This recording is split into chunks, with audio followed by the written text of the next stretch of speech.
Charlie Kirk was more than just a polarizing figure. He was a fierce debater, a devoted husband, a caring mentor, and a man whose faith gave him both courage and compassion. He believed deeply that conversation wasn't a luxury, it was an essential. Regardless of who came at him, be that critics, supporters, or strangers, he was always open to dialogue, because he believed that when people from different walks of life no longer talk, when hearts close off and ears stop listening, society itself begins to unravel. He saw debates, even heated ones, not as wars, but as opportunities for understanding. He saw the purpose in conflicts, not to deepen the divide, but to build bridges over it. He believed that open conversation, even when it hurts and even when the stakes are high, is indispensable to avoiding conflicts, preserving civilization, and keeping communities connected. Charlie Kirk's passing was sudden and deeply unsettling. His debates and speeches had always caught my attention because they were bold, thought-provoking, and focused on very important issues. His words always found a way of sticking with you even if you didn't agree with them. And so, when news of his death broke, it struck me far harder than I had ever expected. And after spending many hours listening to him, one thing became very clear. Charlie Kirk wasn't just a sharp mind, he was a kind and God-centered soul. He embodied qualities that young men everywhere should look up to and strive for, things like courage, strength, humility, and faith. And yet, even in the wake of his death, even as love, respect, and prayers pour in from around the world, there are those who would twist his words, ripping them out of context to craft a distorted and ugly picture of the man he really was. A claim that I've seen going around quite a lot is that Charlie Kirk didn't believe in empathy. People love to just stop the conversation right there, usually quoting him as saying empathy is just a useless new age term. And then they just leave it at that, as if he was just some cold, uncaring person who rejected compassion altogether. But that's just a distortion, because if you actually listen to what he said, he didn't stop there. Charlie Kirk then went on to explain that he preferred the word sympathy over empathy, because empathy implies I feel exactly what you feel. And as he pointed out, that's not really possible. No one can truly crawl inside another person's skin and replicate their emotions perfectly. Instead, Charlie argued that sympathy is a far more honest and constructive posture. Sympathy says, I recognize your suffering and I care about you and I want to help.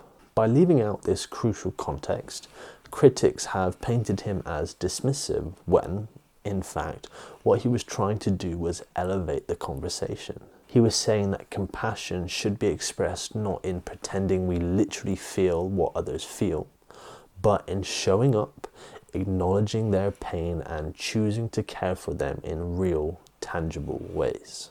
The next claim that often gets thrown around is that Charlie Kirk is a racist. I've seen a clip going around of Charlie Kirk saying that if he saw a black pilot on an airplane, he would question whether or not that pilot is truly qualified, which on its own does sound quite bad, which is exactly why the clip gets stopped there. Because in reality, that statement was made in the context of a larger conversation about DEI programs, something Charlie was strongly against. Many people point to his opposition of DEI programs as proof of racism, but in truth his reasoning was quite the opposite. Martin Luther King said that he hoped one day that his children would be judged not by the color of their skin, but by the content of their character.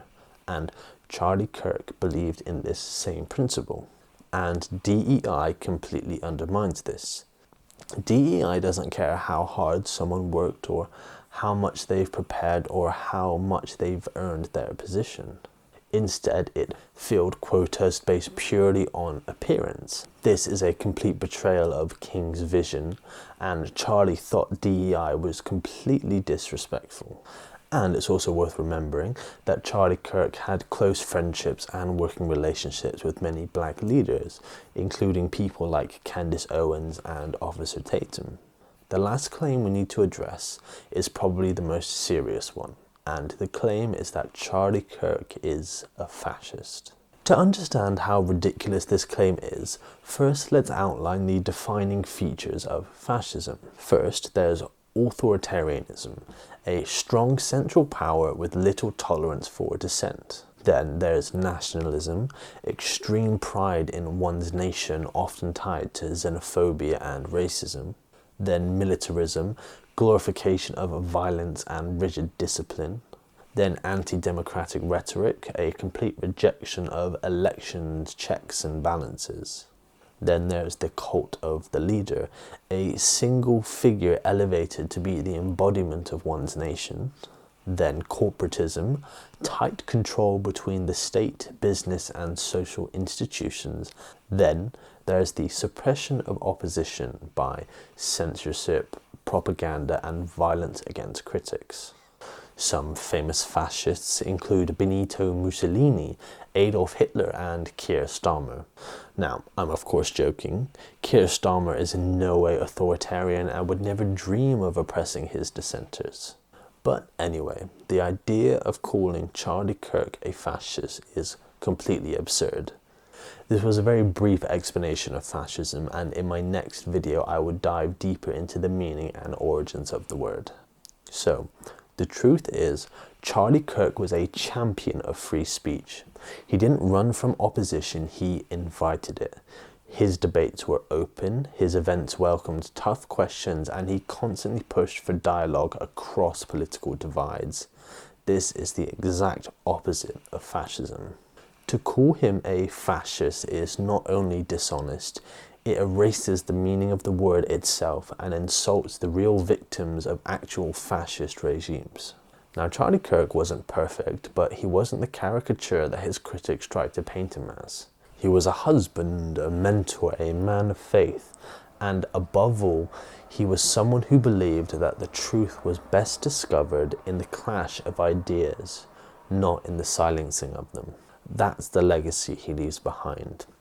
A reminder that free speech, open debate, and the courage to stand by your convictions are values worth defending, no matter how loud the opposition becomes. And one last thing that is worth pointing out is that in the wake of Charlie Kirk's death, while there was anger, his supporters did not strike out in violence and take to the streets and riot. Instead, they held vigils and gave out prayers to his family and even to those who celebrated his passing. Now, I've always had an interest in the Bible, but I've never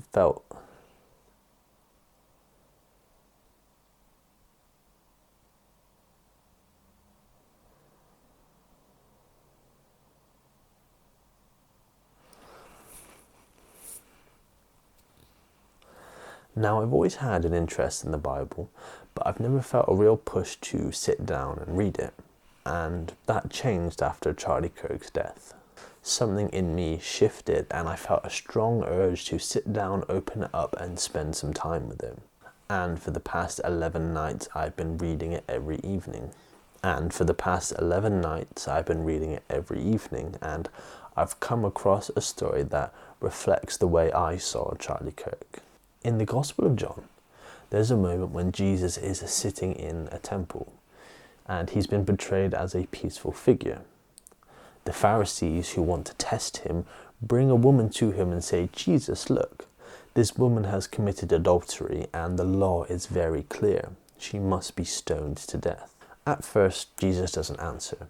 He kind of just bends down and is writing something in the dirt, but they keep pressing him, demanding an answer. So, eventually he gets up and says, "Fine, but let he that is without sin among you, let him cast the first stone at her." And one by one, her accusers fall silent. Convicted by their own consciousness, they turn and walk away until only Jesus and the woman remain. Then he looks at her and says, "Woman, where are those thine accusers? Hath no man condemned thee?" And the woman looks and says, "No, Lord." And Jesus replies, "Neither do I condemn thee. Go and sin no more." Thank you for watching.